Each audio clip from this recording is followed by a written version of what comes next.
welcome to episode 9 of the On a Family Based podcast. My name's Jake. I'm Dan. I'm Dallas. And I'm Dan. And we are 4 cousins taking a trip around the base to talk about baseball. There's quite a bit to talk about on this Monday night. But before we actually start, we want to make a statement as a podcast, and Dallas, why don't you take it away? We do. We would all like to just take a quick moment to acknowledge the ongoing situation overseas that's taking place in the Ukraine.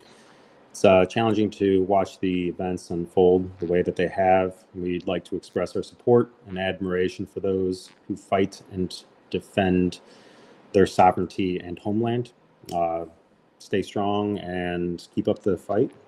There is no easy way to transition, so let's make it hard, right? And say, what have you guys been watching this past week? Viviana actually came down to visit, so shout out Viv, because I know she listens and watches the episode, so that's awesome. Poppy, thank you. She came down on Friday, and we actually had a really fun couple days. We got to hang out, like one-on-one for the first time in a while, which was really nice. We ended up watching this show called Murderville on Netflix. I don't know if you guys have seen it. Hilarious. It is so funny. So we watched that, crushed it, and then Saturday morning we started this Korean drama about zombies in a high school, which is one of the most gory but intense and awesome shows I've seen in a long time. It was all in subtitles. It was great. I recommend anybody watch it. It's called All of Us Are Dead, and it's on Netflix, Wow. and it's incredible. So that's what I watched. No sports. Wow. Because there really wasn't any sports to watch. Dallas, what have you been watching? Watched a little bit of the Stadium series that took place here in Nashville against the Lightning. And outside of that, sports related, not much. But I watched the first episode of Chernobyl again for the second time yesterday. And I also have been watching that Murderville. And episode 3 is hilarious. But I was on the treadmill watching the Marshawn Lynch episode and was laughing to myself. Yes, very loud. Yes. Yeah. Ridiculous. He was so funny. Yeah, highly he recommend took the acting really well. Like, I get that it's not, scripted or whatever, and that's just him. But it worked. It was really funny. Dude, what's the guy's name from the Eternals and Kamal Nanjiani. Startup Show? Yeah. Camille Nanjiani. He had such a hard time keeping it together. It was hilarious. Like the way that he and what's his name, Arnett played off each other. Yeah. Will Arnett. It's just classic, timeless. Like that episode will be one of the funniest, I think, things I've watched thus far this year. Dude, when he had him walking down the hallway, he's like, "You gotta do a cool walk." Yeah. Gotta do the cool walk. No, you gotta do a stupid walk. You gotta make me look good. It's just hilarious. Yes. Funny stuff. Yeah, sure. So Dan, why don't you go this time? What have you been watching? Not a lot. There hasn't been a lot of sports on in the first place. Catch a couple hockey games here and there, but I did watch what's been released, the first season of that How I Met Your Father spinoff of How I Met Your Mother. How was that? I don't know. Sorry to hear that. Basic NBC show. Like, It's okay. yeah, it's fine. It's got Hillary Duff though, man. Blast It from the does. past. It does have Hillary Love Duff. That's the She looks extent of the incredible. show. She looks great. It's pretty much the whole show. The fact that she's in That's it. it. Just That's it. It's. I mean, Is it was okay. I got there watched it too. Just keep watching it little with Katie. cartoon version of her that runs around as her conscious. No, there Out of the isn't. screen. I think she's past the cartoon versions of herself. Dude, I wish Gordo would show up in that show. I mean, he might. You never know. They're only like 6-7 episodes in. Weird fact. They'll see. They're that I know this. still season 1. He was like 9 years older than everyone else on that show in real life. Yeah, he was like 42 playing a 15-year-old kid. 17-year-old. It's crazy. But you got it's young not bad. features. But honestly, just haven't had a lot of time, man. I've had a lot of time to really dedicate to TV watching. Dallas, man, I did watch Murderville. I watched Murderville the week it came out, and almost all the episodes are like great to watch. Maybe rewatching them multiple times. This past week, I feel like I'm always talking about this, but it definitely ends tonight. Is that the Marvel shows on Netflix are taken off Netflix? So tonight, as we record the 20th, February 20th, they are taken off tonight. So I actually finished all 3 seasons of Daredevil and the 2 seasons of The Punisher. And are they going to Disney? Or are they just going off of streaming altogether? So they're going to be put on Disney Plus in Canada in the middle of March. So that works. Right. So as of right now, no, they will not be anywhere. So side note, Dan, thanks for listening to last week's episode where Jake and I discussed this very thing. Jake and I are both in agreement that it's going to end up on Hulu since Disney owns Hulu and Hulu can have a little more edgier content than obviously Disney. Blood. Yeah. Blood, swear words. Yes. Yeah. So anyway, but that ends tonight. So next week I'll actually have a different answer. So why don't we go to the news stories of this week, and we'll kind of hit these pretty fast. So the first story, it comes out of college baseball, and Ben was texting me a lot this past week, which rightfully so. He was talking about Tommy White, so affectionately known as Tommy Tanks. So Tommy Tanks, if you have not been watching college baseball, he plays for NC State. He's a third baseman. And very quickly, his stats through 8 games, he's hitting over 500. He has 9 home runs, 20 hits, and has an OPS over 2. So, Ben, do you have anything to say about Tommy Tanks? Of course. Yeah, how could I not? The dude, okay. The dude is absolutely crushing all pitching. Now, is it sustainable? Is he going to keep on this pace? I hope so, because that would be insane. And I think it would force people like ESPN and force SportsCenter to actually cover baseball, college baseball, in particular. It might be the only baseball we get. Yeah, exactly right. Sure. So really, Brutus says hi. I think we need to try to get so we all have colleges that we either went to or support in different aspects, right? Like Illinois State for me, in Florida, Jake, Mizzou, Dallas, he's at Vanderbilt, and then Miami, and Dan, any college under the sun. So I think we all have teams that we root for and guys that we root for, but there's no way that you can't see the numbers that this guy's putting up and not root for him, not want him to succeed, not want him to keep this pace, especially as a true freshman. I mean, this is an 18-year-old kid who's up there just mashing the baseball at a record pace when they've dumbed down college bats. They've made it safer so that the ball doesn't come off the bat as hard and as fast, so it doesn't kill a pitcher. And this dude is just absolutely mashing. And I think the coolest part, and this is the last thing I'll say because I know we're going fast. Last thing I'll say is that it seems like almost every home run he hits, dead center field or right center field, which is just an incredible display of power. Yeah. Because center field is normally the furthest part of the park, and it takes. I mean, that should means he's keying up the ball, absolutely smashing it. You got it. Which means his timing is good. He's got good hand-eye, bat to ball skill. Absolutely, he's crushing it. Yeah. The one thing is that in his first game in college baseball, he hit 3 home runs. So that was their first college game at 18 years old. That's pretty good. Do you know how many? Have you actually done any kind of research in the kid? How many of he's hit off breaking balls, or is he just teeing up some fastballs? Oh, I thought you were going to drop some more knowledge. I have no idea. No, I'm asking. Genuinely asking. Yeah. I didn't. No, I saw you guys' messages earlier in the week, and I didn't reach out and look through it all.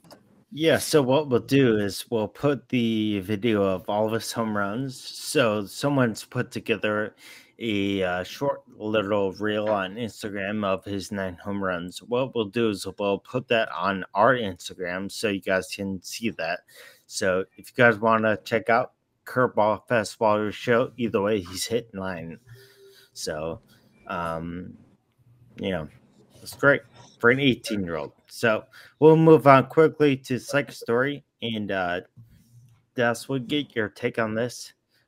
Marcus Stroman, the new Cubs starting pitcher who they just signed before the lockout, he spoke about his time with the Mets, and some of the kind of revealing information he gave about his time with the Mets is that repeatedly, as a Mets player, Mets fans were not very kind, let's say. So some of the quote that he has that he tweeted and is still up if you want to see it.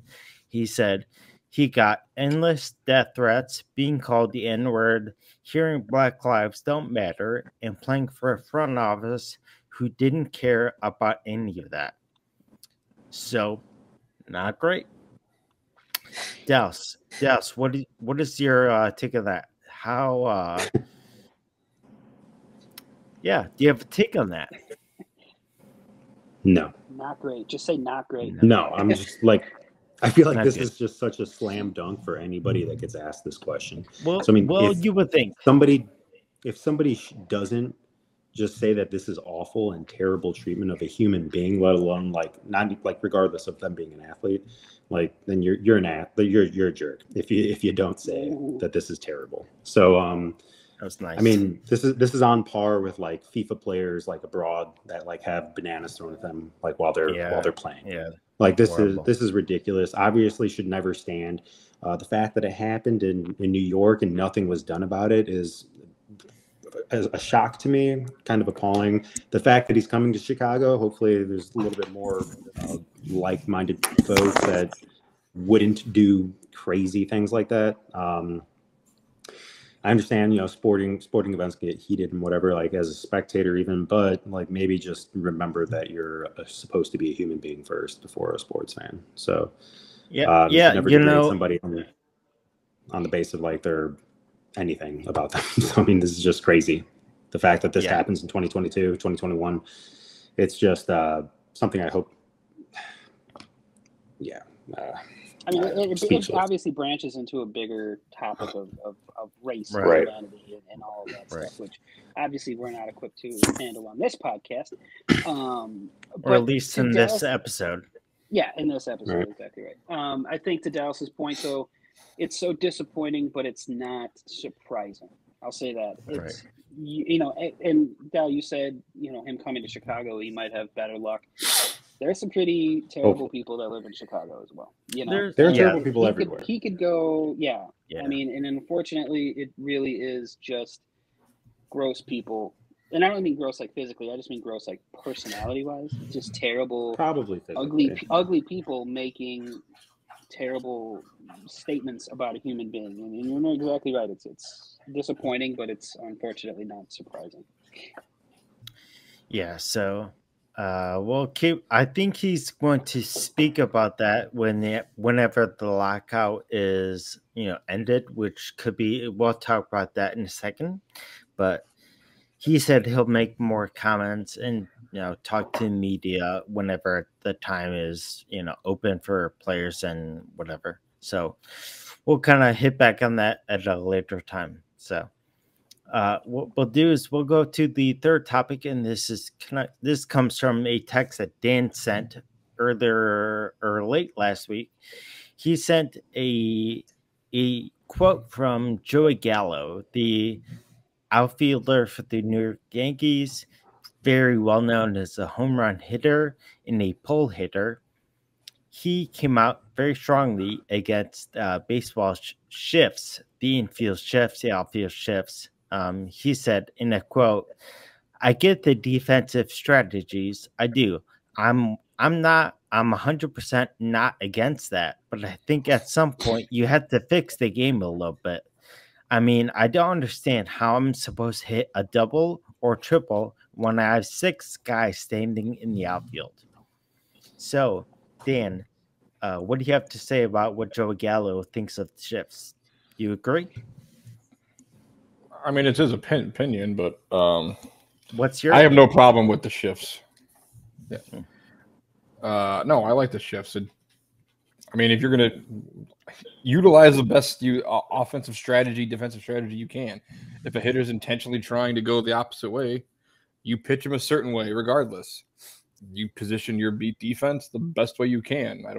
He doesn't like it, no, because it eliminates, because he's a dead pull hit hitter who struggles mightily to go opposite field. Of course he doesn't like it. They're eliminating his gap power. They're eliminating down the line. But I have nothing against. I love the shift. I think it makes for more interesting play. It makes for more interesting outcomes. It allows teams to work on plays as far as hitting, base running, position to position. And I think Joey Galloway needs to learn how to go oppo. Yeah, and I think this conversation could be a whole topic, and we can kind of debate over this because there's good arguments on both sides for and against it, or maybe revising the rule. So, if you guys are interested, maybe in the future we'll have a special episode just about like rule changes in baseball, and this shift could be one. So, we'll talk about that as it comes down the road. The last piece of news is it just came out this morning that the captain, Derek Jeter, is he is going to be stepping away as the CEO of the Miami Marlins after 4 seasons. He and the Marlins are going to be mutually parting ways. And he said the main quote that everyone's taken away from Derek Jeter stepping away is, he said in his statement, "The vision for the future of the franchise is different from the one I signed up to lead," which directly goes to the assumptions and the inferences about he was trying to put a winning team on the field, and with a payroll under $60 million and the ownership not willing to spend more money, he left because they were not willing to pull the trigger and go big on players spending money. So, you know what? We actually earlier made a free agent prediction of where these free agents will go. And one key player that was tied to go to the Marlins was Nick Castellanos. Now, reports immediately after Derek Jeter announced he will be stepping away, immediately reports came out that he was pursuing Nick Castellanos before the lockout, but the ownership did not want to spend money right away, which they already spent money before, but he was going to demand high dollars. So Nick Castellanos may not end up with the Marlins because of this. So we'll kind of have to see how it turns out. But does anyone have anything to say about Derek Jeter stepping away? Yeah, I mean, I heard the same thing about the competitiveness being the reason that he was leaving, right? And you got to look at a guy like Derek Jeter, who's one of the ultimate winners in baseball, right? He was on the Yankees. He won all those championships. He knows what it's like to win. You can't bring a guy like that into your franchise and then expect him to just be like, I'm good with finishing with 50 wins a season.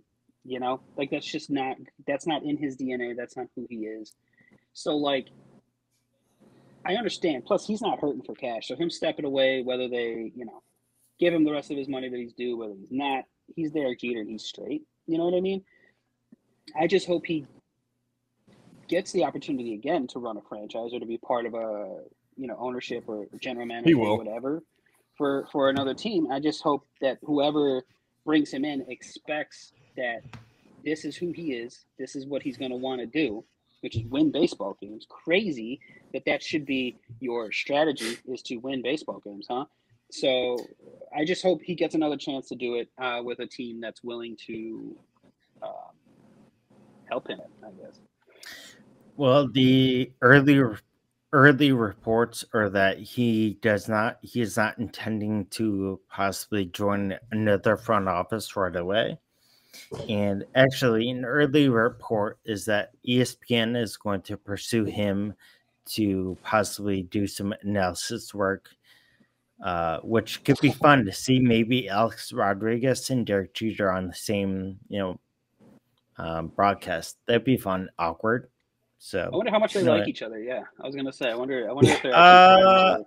no, bunch.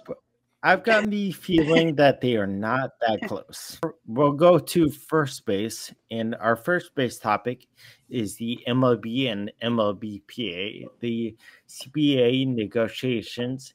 And actually, I do want to say this up front. Now, we are recording this on Monday night, and this is when the deadline is, the self-imposed deadline from the league is set. So according to the league, they need to make a deal by midnight tonight to start the regular season on time. Now, before I get into predictions, and I think we've already made our predictions, I do want to say this. Reporter Evan Drellich, as well as many other people, but Evan Drellich says that just 3 minutes ago that the MLB and the MLBPA lawyers have met now for an 8th time today. So there's plenty of stuff that came out about that. But what if you guys thought? Why don't we start? Ben, why don't you start? What have you thought about the strategy of the MLB and MLBPA meeting so much this last week? Should they have possibly done more meetings before this? And doesn't this seem like a last-ditch effort? I think at this point, everything has to be a last-ditch effort. I mean, we're at a breaking point where we're looking at losing. Dan. No, I'm just saying I don't know if more meetings are what they need or if it's got to be like I don't know how best to get them to have a productive meeting. I don't know if it's a lengthy individual meeting or if it's more readily scheduled meetings that's going to get them to come to progression with at the table, because it seems like they're still off like a tremendous amount. Like there's gaps, there's big gaps in all different categories that they keep bringing up, and every day I feel like it's a new topic that gets brought to light that they're like on complete opposite ends of. So the point that I was asking, the point that I was going to make, I know, right? The point that I was going to make to Dan was, you're a mechanic. So what's better? Is it better to wait until you're falling off your car to go into the shop to get it fixed, or is it better to do, maintain and progress throughout, the life of your vehicle, right? If the MLB and the MLBPA wanted to get this done, they should have started before they took like a 2-month break at the end of the season to get it done. They shouldn't have waited until the week that they gave the self-imposed deadline to get some progress done, to make these changes. Like, so Jake, you're saying that they're incremental progress right. conversations. Wouldn't it have been better if that was taking place in December or even early January? Those conversations take place so that we're not at the point we are now where they're trying to cram a week's worth of homework into 1 week before the final comes out, and you have to, turn everything in. You know what I mean? Like they should have been. That's what we were talking about the other day. Yeah, they should have been proactively working on this and not waiting until the last minute to get stuff done. But Ben, do you believe that waiting, that no action, was a tactic, or was that kind of just fumbling over themselves? Was that done on purpose, or was that fumble? Yeah, it was on purpose. Both sides tried to call bluff on the other one. Yeah, I think and when neither one budged, now you're in the shot. Now we're in the spot where we're now. Yeah, I mean, I think the MLB is the one who had a date in mind where if this doesn't get done by February 28th, then we're going to cancel games. Like, they knew that going in. There's no way that they just randomly came up with a date 3 weeks ago. They were like, we don't figure this out by then. They knew. Mm-hmm. And MLB's like, if we can lose out on games, we can get the players to bend over and to kind of give up more than they're willing to give up now. And Peter Moylan, who used to be a reliever for the Braves, he does a lot of analyst work and stuff now. He was talking about baseball revenue for the owners have gone straight up skyrocketed, right? Right. Like, you can say baseball's a dying sport. Baseball's still making a ton of money, and that's all. It always comes down to is money, right? Owners are making a ton of money, but the players' salaries have either steadfast or even started to dip a little bit. So, like, It's the same as the rest of the country, man. No, exactly. And I'm not, again, this isn't like a giant. We're not going to get into a giant. I'm not saying it's right. Yeah. No, let's do it. All right, let's hammer it out. Let's talk. Economics Let's 101, talk Dal. capitalism. Let's go. I see what Ben's saying though, and it is ridiculous. At least the players are in the position to be able. I mean, they're already in a union, and I mean, if the rest of us were all in like a common union, we'd be able to do the same thing. But they are in a position to go on strike for millions of dollars. So like the people like us are going to be like, why are you complaining? While it's really just a reflection of everything that's been going on in a grander sense, just with the bigger numbers. I mean, it's like Dan, me, Ben, Jake, we all make X amount of dollars, and the people above us make X times 6 to like multiplied by exponent of 17. It's like, it's crazy. So I think we're just like looking at them in a bubble, but really they're just fighting for their chunk of bread too, for what they're worth. So Jake, yeah, he said that word. Yeah, I know. Yeah. So someone broke down how much money would a player making the minimum lose per day, and then the highest paid player, which is Max Scherzer, how much he's going to be losing per day.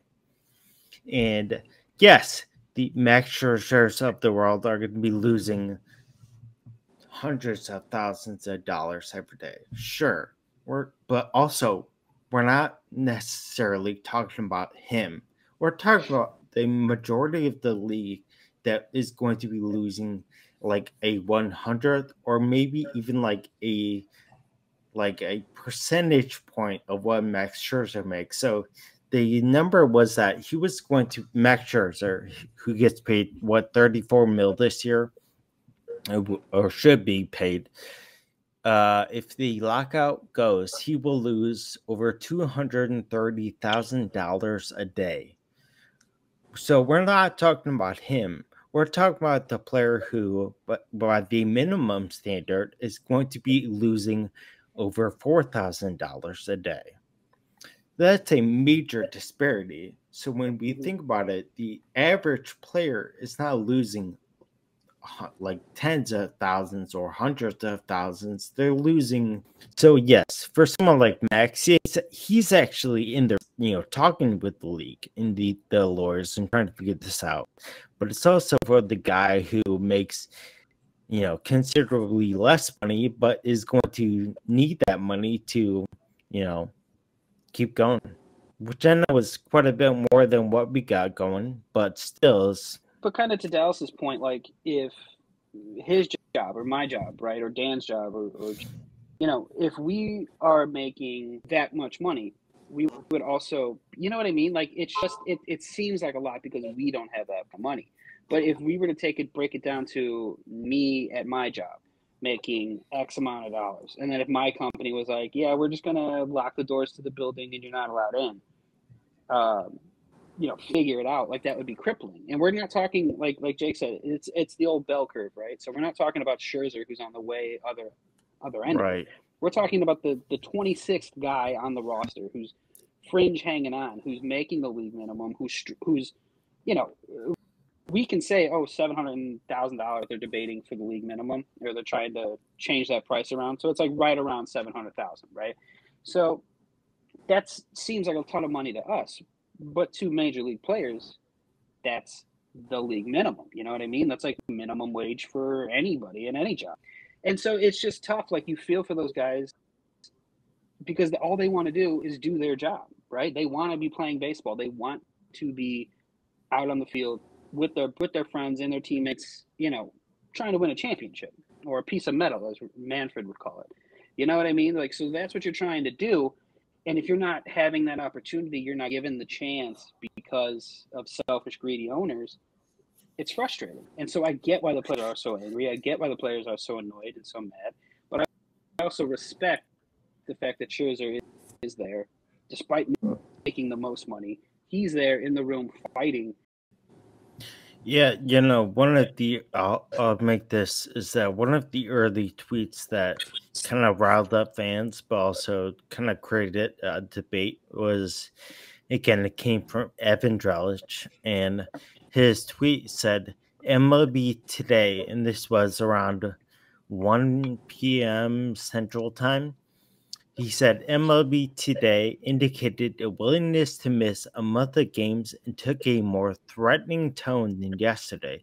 Sources briefed on the day's first meeting told Ken Rosenthal and Fabian Adraya, and the full context was not known. So what is your prediction? Let's just make this. So I feel like every week we make a prediction, but with this kind of going down to the wire and a more threatening tone being taken today, what is our prediction? Is it going to be in mid-April? Is it going to be May? What do you guys think? Dan, what is your prediction? I stand by my previous prediction of end of April, beginning of May. Okay. I saw this tweet. I think Buster only tweeted it or something, and it really kind of annoyed me too. Because I'll get off my soapbox here in a second. But it's like MLB came in with the mindset of, like, one exec tweeted out and was or sent a text message or something along the lines of, "Be prepared for June, like June 1st. If we don't get baseball till June 1st, that is an absolute. First of all, Manfred should be shot to the moon in a rocket. Just send him way out of here if we don't get baseball till June. But also, it lacks total respect for the players and the fans. And then lastly, it's like, how can you go into a negotiation just having zero intention of negotiating under goodwill? You know what I mean? Like, imagine going into a negotiation just, I'm not changing, I'm not budging. Like, that just seems so crazy to me. You should have a little give and take, both players and the owners on that. But it's like, have a little give and take. Don't just come in with like, we're not breaking from this point. Sorry, that's just how it is. Like, that's crazy to me. Yeah. So Ben, what is your prediction then? What's your thought? I'm gonna go. Is I'm gonna it June piggyback 1st? off Dan. No, I'm gonna piggyback off Dan. I think middle of April. I think they'll pull their heads out of their butts, but it's gonna take some work. Yeah, they're gonna miss some games though for sure. Yeah. So Dallas, what's your thought? I'm hoping for May 1st would be great. And be optimistic. So What about you, Jake? yeah. So my thought is that I heard some conversation today saying that on the 75th anniversary of Jackie Robinson breaking the color barrier, and that's April, I believe it's 17th. Someone was making the argument that they have it figured out and they maybe have opening day April 17th. I'm not optimistic. That's just where I'm at. If I'm really honest, as far as they are apart, Dan has pointed this out, they remain very far apart. I'm gonna be optimistic and say I hope they get like about 120 games, which maybe mid-May. Yeah. That's Yeah, that would just optimistic. be... I think honestly the bigger part of me wants to say they want to do June 1st, and they'll figure it out from there. So, we haven't had a normal baseball season in 3 years now. We had COVID, and then we had a bad, weird year last year, and now this year. It's just like, get it together. They've had years to figure this out, and they still can't. Yeah, and this is, again, we're recording on Monday night, and by the time this comes out, hopefully they have something figured out, and we'll record something if they do. But I'm gonna say they don't. So we're all predicting at least a delay of at least a couple weeks, if not a month. if not my prediction, at least 2 or 3 months. So we'll move on from there. So why don't we again go to a happier conversation and have some fun? Ben, why don't you lead us? We're gonna have our second round of our trivia game. All right. Question number 1: which reliever was the first to make the Baseball Hall of Fame? Goose Gossage, Dennis Eckersley, Raleigh Fingers, or Hoyt Wilhelm? Jake. I'm just guessing Goose. Incorrect. It's Dennis Wow. Eckersley. Dallas, what'd you say? I already said Raleigh. Incorrect. Dan? Dennis Eckersley. Incorrect. It's Hoyt Wilhelm. All of y'all wrong. Wow. Wow. All right, Damn, question minus 2. So we are a baseball podcast. So the Comeback Player of the Year was originally sponsored by which of these companies? Coca-Cola, Wheaties, Energizer, or Viagra? Read that again. Dallas is flicking his camera. Sorry. All right, which company was originally the sponsor of the Comeback Player of the Year award? I hope it's Viagra. Coca-Cola, Viagra, Wheaties, or Energizer? Wheaties. Dallas. Wheaties. Dallas, Wheaties, incorrect. Jake? Energizer? Incorrect. Viagra. Dan, say it. I'm going to say Viagra, but I don't think it is. Come on. It is Viagra. Oh It my is Viagra. gosh. Could have gone with it. Stop Insane, it. right?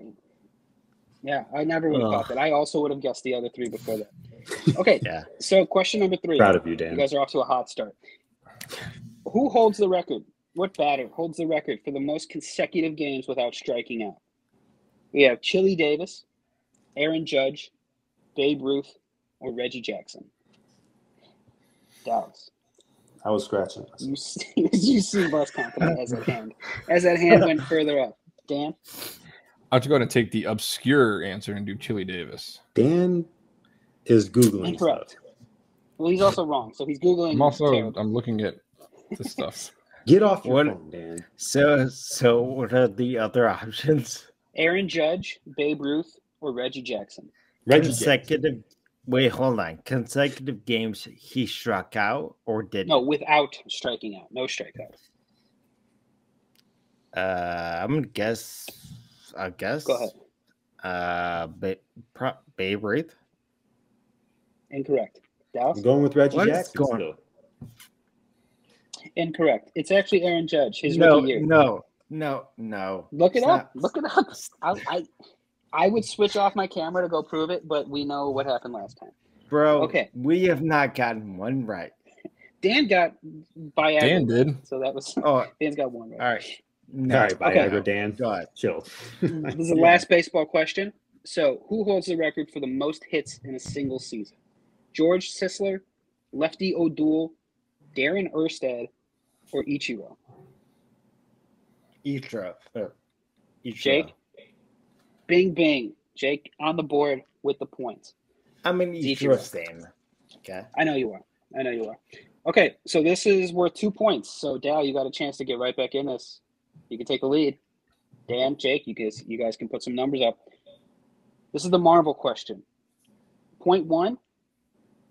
What is the name of Thor's hammer? Mjolnir. Dallas. You Wow, have to Dan. raise your fat hand. Dallas, go. Midgetal. It's weird spelling. You got to look it up. All right. So, Dallas, you got the name Sure. right. Sure. Point 2. MJOLER. Incorrect. Who wants to take a shot? Jake? MJOILER. Incorrect. Dan? I'm not even going to try. Dan, put your phone down. The correct spelling is MJOLNIR. And Those are close. Mjolnir.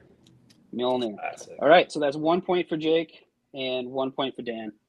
And Dallas laid a fat old egg. I got a Well, 1 point. What did you is get? that? I guess the name.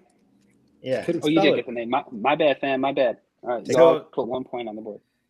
So do Dan and I get 1 point or 2? Come on, bro. How did it work last time? This was my game. You think I'd remember? Yeah, well, you had 10 questions. This time we only had 5. So then we all we get have 2 10 points. questions? Yeah, give everybody 2 How do points. you not do this? I forgot. Well, normally I would have my phone open and I would be able to look and just keep scrolling through, but I had to handwrite everything in chicken scratch. If only you were prepared prior to. I was. Sorry. Hesu took the good computer. Whatever. I'm not. Look at all this. We learn lessons. All right, we get better. I will have. This is I will have them all prepared next time. episode 9. This is episode 9. We have time to get better. Okay. We do. So there you go. Everybody, 2 points. I don't. So Dan, you'll take third base. We'll move on from our Always go for kind third of horrible. So third base is we're going to talk about the AL Central. Dan, why don't you take it away? It's the best division in baseball, bro. Okay. Yikes. That is so wrong. Okay, so AL Central, very easy. White Sox won the division last year by 13 games. Seem to have put a team together that's going to compete for the division for what hopes to be the next 3 to 5 years. Easy. They've got 3 out of their starters guaranteed to return and locked up for at least the next 2+ years.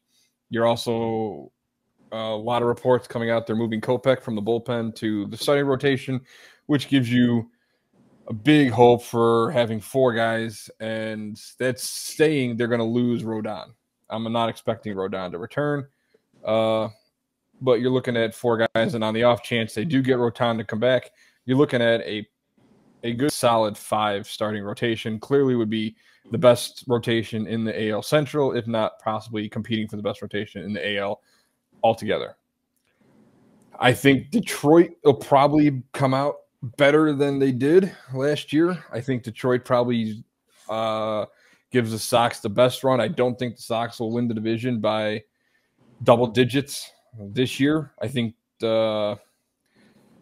with Detroit, and I think the Twins will be better than they were projected to, or that they were last year. Last year they were absolutely atrocious and played under where everyone expected them to play. They got rid of guys like Nelson Cruz, like Jose Barrios. I still think they'll be okay. I think the Twins will. I think the Kansas City will retake their pole position at the bottom of the league, at the bottom of the division.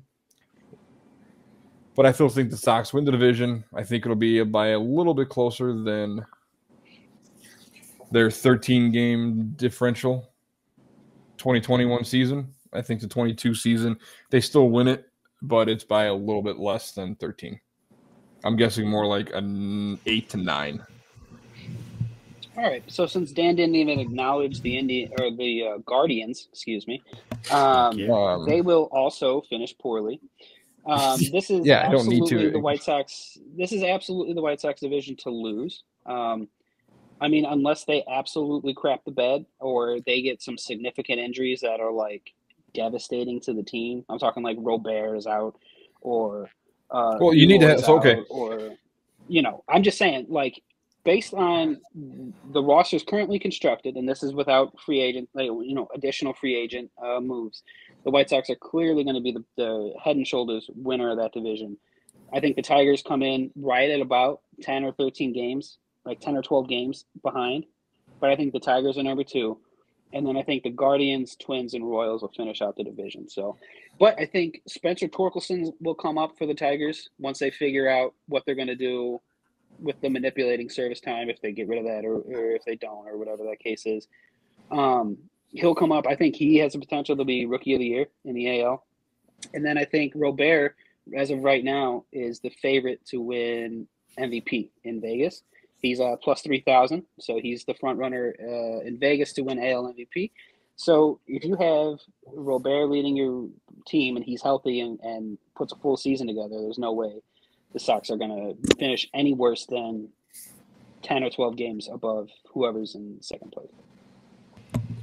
Yeah, I think we can all kind of unanimously say the White Sox are going to win the division. I hope they do. I mean, I just think that we all agree on that. I actually made the graphic for our prediction 2 weeks ago because I just knew the White Sox would be everyone's choice. So that's kind of being said. So I agree with you guys. I do think the White Sox take it, of course. I want to agree with Ben that the Detroit Tigers are going to put up a better season. I mean, last season was actually not even that bad per se. I know they finished third, but it was not a bad season. And they've gotten free agents. They have young players coming up. I do believe that they will make progress, but will they make up a 13, 15 game difference? No, I think it'd be closer to 7 games. They will not make a wild card spot. No. But really, the bottom three, I don't know how else to put it. I see them. They're not all good teams. Three. No, they're not good. So at the end of the day, I mean, I'll be surprised if one of those three teams wins 70 games. To be honest, I think you'll have two of them win 70.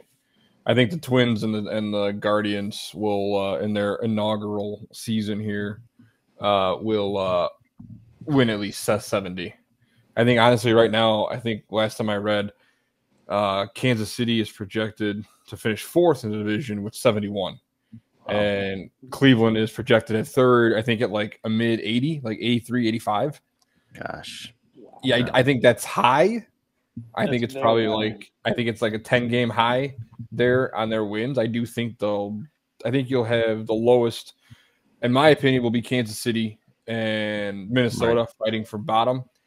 I think Minnesota's a better ball club than they're probably going to play, but I think you're still looking at least 4 teams in 70-plus wins, and I think Kansas City finishes out at the bottom of the barrel.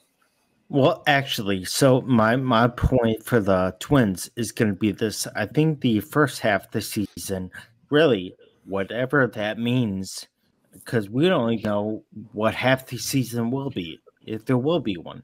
But let's just say they play, I don't know, whatever, they have a trade deadline in the summer. I think the Twins are going to be floating around third, fourth place in the division around that time. And then they will try to make some moves. They'll move Kepler. I know they obviously won't move Buxton. They'll maybe move Sano. They'll maybe move Josh Donaldson. So my bet is that they will actually finish last in this division because they'll trade parts to get prospects. So you're saying they're going to be sellers? They're going to be. I thought you. Yeah, no. When you said make moves, I thought you meant they were going to be buying. Yeah, I thought you were saying they were going to bring it in to make a push, not they were dumping the house. No, so my guess is the Twins are going to be moving at least 2 or 3 pieces whenever the trade deadline is, and they will just be at the bottom of the division for at least 2 or 3 years. So I think they'll finish last, and that's why I don't think they'll come close to 70 wins. I mean, I could see it. Honestly, I could see it. I think that the Twins are a better ball club than they're probably going to play, in my opinion. But I mean, look at the Sox. I think, like we were saying, the Sox are built to win for the next couple of years. They have, like Ben said, the projected MVP, barring he plays a season, an entire season. Would be nice to see him play.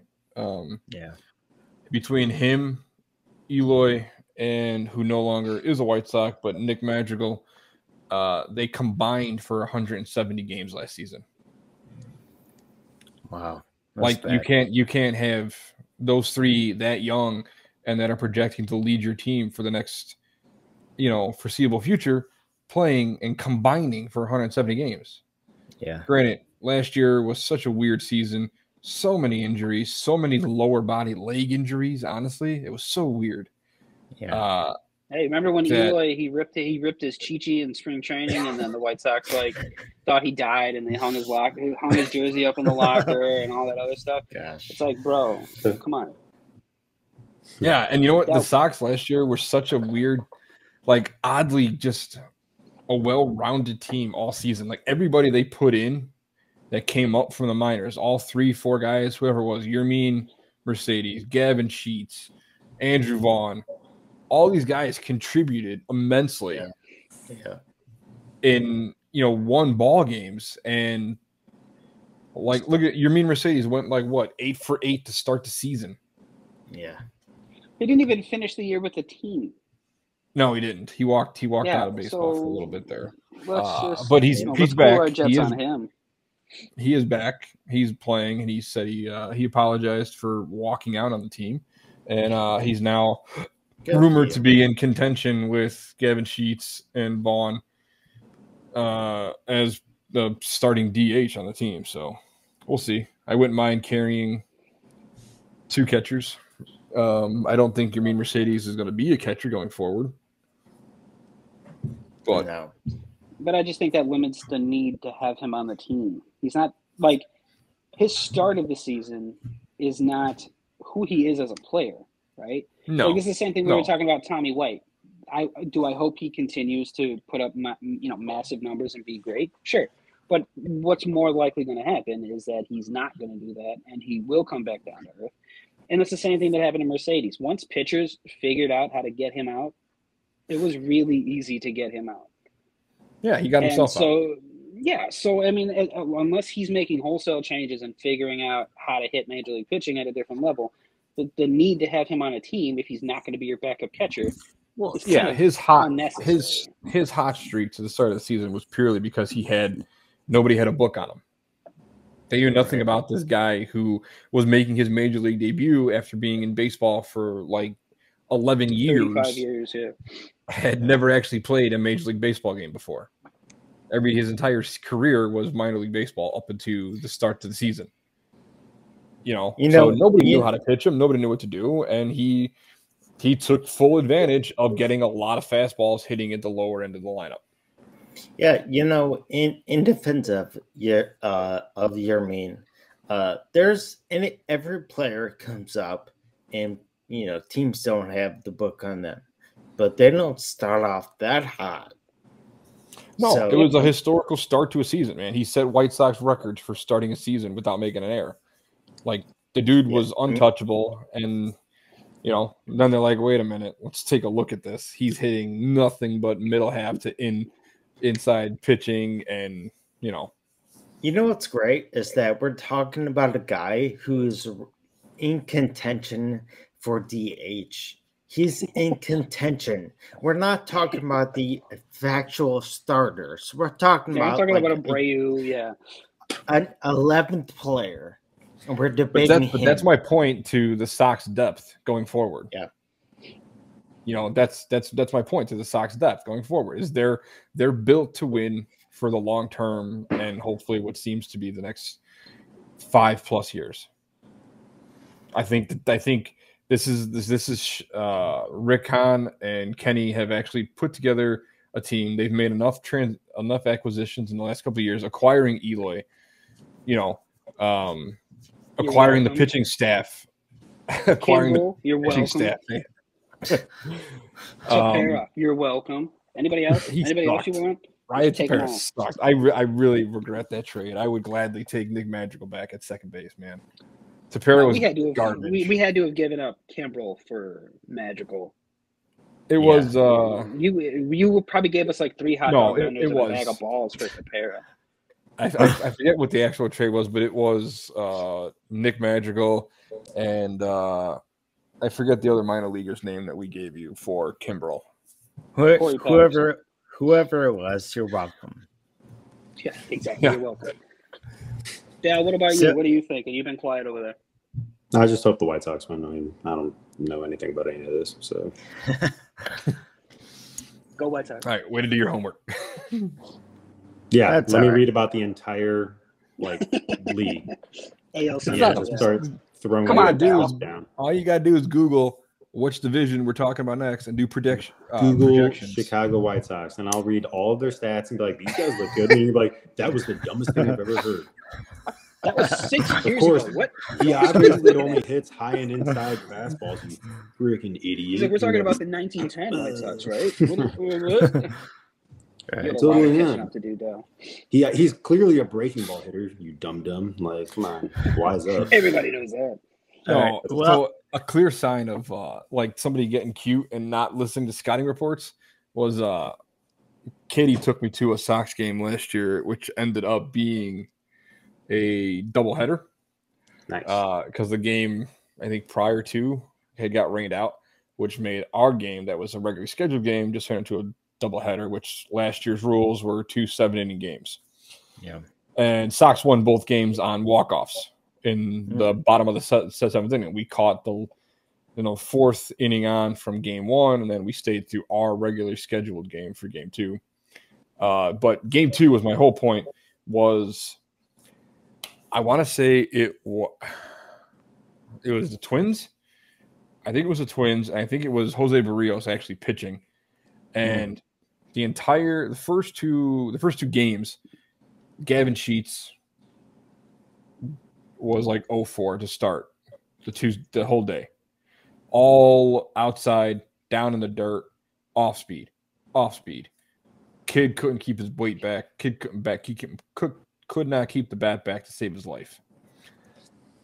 Bottom of the 7th, he's got 2 strikes on him, and he decides to try to rush a fastball in on his hands, and the kid hit it about 430 feet over the fence. He had an 800. 800. Yes. I can't believe we're talking about an Isaac Walton walk-off. Oh, in the 7th inning. Super cool, man. Yeah, great. Cool. And that's way to fair. contribute to the conversation. Yeah. A walk-off which you never hit. My I don't even hit a walk-off. I don't even. Tell him. I'm pretty sure, Ben, you never even one-hop the fence at Isaac. Probably not. No, I was very frail. I was a very skinny boy back in the day. Yeah, I was fast though. You couldn't catch me in a race. I was fast. Bet you I can't now. The Jet. Now I'm just fat. Yeah, I just lost the S. Baby. Lost the S. Let's go. You know what? While we're talking about Chicago, let's actually kind of round third and head home. And let's have our weekly Chicago sports team take of the week. And Dan, you actually are going to lead us off. What is your take of the week for Chicago sports team? Come on, Jake. You know how hard it is for him to go first. I know. So much pressure. All right, Ben, if you want to go ahead. I don't care. Go ahead, Bud Light. Bud Light. Yeah, I'll go go. ahead. Bud Light. So the Bulls lost today. Bulls lost against the Heat, which was a big game. They needed to win that. They're 2 first-place teams, and the Bulls actually lost by like 14, so it wasn't even that close. Disappointing because those are obviously games you need to win if you're trying to be a serious contender in the East or in basketball in general. But overall, I'm still looking forward to the rest of the Bulls season, and then NFL free agency starts soon. So I'm hoping the Bears make a sexy hire, or not a hire, but a sexy signing, get somebody, that moves the needle. And realistically, we need some offensive line help. So I want to see who shakes out on the offensive line that's available in free agency that the Bears can kind of take a move on. So Bears and Bulls, that's what I care. Good. Dan, why don't you go now that you're out first? Still so much pressure. No, I was honestly going to talk about the Hawks. They're so streaky lately. It's really frustrating. They're not a good hockey team right now. They're not pretty good at badminton. It's kind of painful to watch a lot of the games lately because they go in spurts, man, and it's frustrating. But also, honestly, I was going to more point on Ben already talking about the Bears coming up with the free agency. And I really, really want to see the Bears, and I want to see how the new front office pushes in free agency. I agree the Bears are going to need offensive line help. But there's a lot of other guys out there at skilled positions that I think the Bears need to address. You need a big physical wide receiver. You're gonna. I Almost think like we it's had probably them, huh? clear, and it's probably clear that he ain't coming back in Allen Robinson. And there's a lot of guys that could fit that role that seem like they're not going to return to their previous team. And I'd like to see the Bears at least make a run at people to see that they're not just gonna, we're good with what we got. No, because we ain't got anything good. I'd like to see effort. I really would. I'd like to see the Bears really pursue. Even it's a long shot. I get it, but I'd like to see the Bears pursue a guy like Devontae Adams. Now, whether or not he wants to come to Chicago, given his history with Green Bay and his probably dislike for Chicago, but Hey, money talks, buddy. Money talks. Hey, I'm hoping. I am hoping money talks. Yes, what's your take of the week? I don't know. I just hope baseball starts up. I've just been watching hockey like when I can. I got Nashville. I mean, I got the Predators down here, so it's a little bit easier to watch than the Hawks, but I'm still a Hawks fan, so it's still just I'd rather baseball just start up. What is a predator though? Is it like a cat? Is there a mascot cat? They're like saber-tooth, yeah. It's like it's supposed to be like a mountain lion type cat, yeah. They should call themselves the saber-tooth tigers. That's way cooler.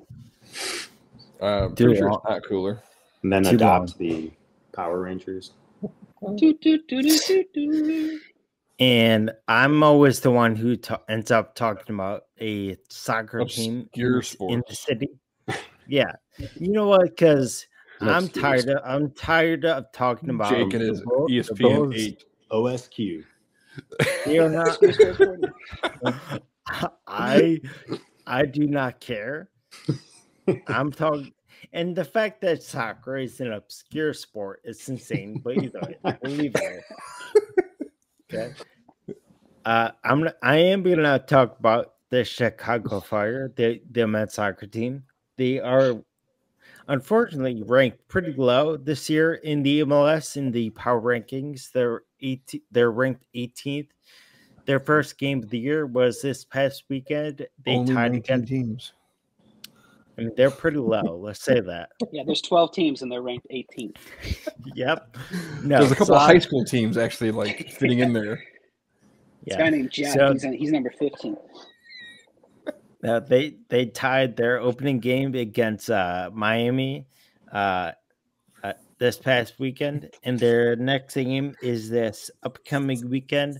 They have a pretty sketchy defense, and in all honesty, if anyone was to watch them, even soccer fans, you may have some trouble catching who some of these guys are. So let's hope they turn around and step up.